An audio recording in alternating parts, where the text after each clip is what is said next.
একটার দিকে তুফান আর তুফান, এমন তুফান হয়েছে এক তুফানে গাছে ওখান থেকে আনে, এই জায়গা থেকে আনে এই জায়গায় ফালাইলো। আল্লাহ আকবার, তুফান এমন এক কঠিন হবে হলো। এই আম গাছে কিছু ফাতা ফাতা আম, প্রচুর আম ধরছে এবার গা। আল্লাহ আকবার, আমের শেষ নেই, এখন পড়ে গেছে আম গাছটা, অথচ পুরা বাড়িতে এই গাছটাই প্রচুর আম ধরছে। সে গাছের থেকে এই ঠেলাটা দেখেন কত বড়, অথচ ছোট্ট ছোট্ট আম। এই আম দেখছেন, ছোট্ট ছোট্ট আম, এমন অবস্থা খাওয়ার উপযোগীও নয়। তুফানে পরে ভেঙে পড়ে গেল ঠেলাটা, কত বিশাল বড় এক ঠেলা। আমার আম, প্রচুর আম, কিন্তু ভেঙে পড়ে গেল ঠেলাটা।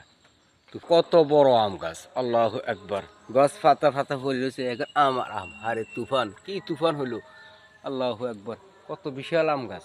আর আম বেগুন এখন পুকুরে, গাছ দেখছেন কত কোণে নিয়ে আসলো, কতগুলো আম আমার হাতে, কত ছোট ছোট আম। হায় আল্লাহ, এই আমগুলো এখন কি করা যায় বলেন। আলহামদুলিল্লাহ, এই বিপদটা রাত্রে 1টার দিকে, তুফান আর তুফান, আর কি আম দেখছেন, এই আমগুলো নিয়ে সম্পূর্ণ আম। আল্লাহ একবার, এমন আম, ছোট ছোট আম, এত বিশাল বড় আম, মনে হয় 2-4 হাঁসলাই আম একটা গাছে আম ধরছে। এখন এই আমগুলা চিনি চিনেছি। তো ভিডিওটা কেমন হলো সবাই কমেন্টে জানাবেন। সবাই সুস্থ থাকুন, ভালো থাকুন, আল্লাহ হাফেজ, আসসালামু আলাইকুম।